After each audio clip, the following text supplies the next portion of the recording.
Diabetes রোগী রোজা রাখতে সমস্যা হলে করণীয় কি? ডায়াবেটিসের রোগী রোজা রাখতে অসুবিধা হলে এটা রাখা সহজ করার বহু পদ্ধতি আছে। যেমন একটা পদ্ধতি বলি, আমরা অনেকে মনে করি যে রোজা একটু অসুবিধা হলে আমি বোধহয় না রাখার সুযোগ আছে। আল্লাহ বলেছেন, ফামান কানা মিনকুম মারিদান আও আলা সাফারিন ফাইদ্দাতুম মিন আইয়ামিন উখার।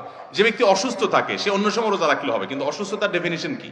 এমন অসুস্থতা যে অবস্থা রোজা রাখলে আপনার জীবন হানি হতে পারে, আপনার অঙ্গ হানি হতে পারে, আপনি তখন রোজা না রাখার সুযোগ আছে। কিন্তু আপনি একটু অসুস্থ, একটু শরীরটা খারাপ, এই অজুহাতে রোজা রাখবেন না। অনেক যুবক মানুষ আছে রোজা রাখে না, কি হয়েছে বলে আমার গ্যাস্ট্রিক। আরেকজন রোজা রাখে না, কি হয়েছে আমার প্লাস্টিক। কি রে ভাই, কারোর গ্যাস্ট্রিক কারোর প্লাস্টিক, এটা কোনো কথা?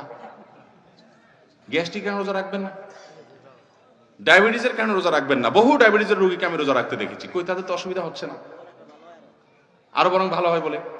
যদি কারোর আল্লাহ না করুক এই পর্যায়ের অসুস্থতা থাকে যে কোনো রোগে, যে রোজা রাখলে তার মৃত্যু প্রবল সম্ভাবনা, আশঙ্কা অথবা অঙ্গহানির আশঙ্কা, তাহলে তিনি রোজা না রেখে ফিদিয়া দিলে হবে। এটা হলো ওই ব্যক্তির জন্য। বা পরবর্তীতে তিনি কাজা রেখে দিবেন অসুস্থ থাকলে। রমজানে জ্বর এত বেশি হয়েছে যে এখন রোজা না ভাঙলে আপনার রাখলে আপনার বড় বিপদ হতে পারে, ডক্টর আপনাকে নির্দেশ করছে, যে ডক্টর রোজার ফরজ জানে, গুরুত্ব বুঝে, তখন আপনি রোজা ভাঙতে পারেন। ঠনকেও যাতে রোজা ভাঙতে পারেন না। ডায়াবেটিস হইলেই রোজা ভাঙবেন এরকম না, নিরুপায় হলে তখন যে আপনি রোজা ভাঙতে পারেন। অনেকে আছে আমাদের মা বোনরা, তারা গর্ভবতী, বলে যে গর্ভবতী অবস্থা রোজা রাখবো কিনা। অবশ্যই রাখবেন। অনেকে বলে সন্তান দুধ দেই, দুধ পান করে, আমার দুধের উপর নির্ভর করে, আমি রোজা রাখবেন। অবশ্যই রাখবেন। কষ্ট হবে, কিন্তু এই কষ্ট দূর করার উপায় আছে।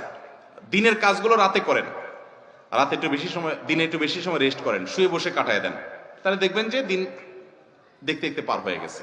বিভিন্ন ভাবে চেষ্টা করলে সম্ভব হয়। নিরুপায় হয়ে গেলে তখন তো অবশ্যই, কিছু মায়েরা আছেন যে গর্ভবতী অবস্থায় তারা কিছুই পান করতে পারেন না, খেতে পারেন না, অনবরত বমি হয়, ভয়ঙ্কর অবস্থায় বেড রেস্টে চলে যায়, স্যালাইনে থাকতে হয়, তাদের কথা ভিন্ন। আল্লাহ আমাদেরকে রোজা রাখার গুরুত্ব বোঝার তৌফিক দান করুন।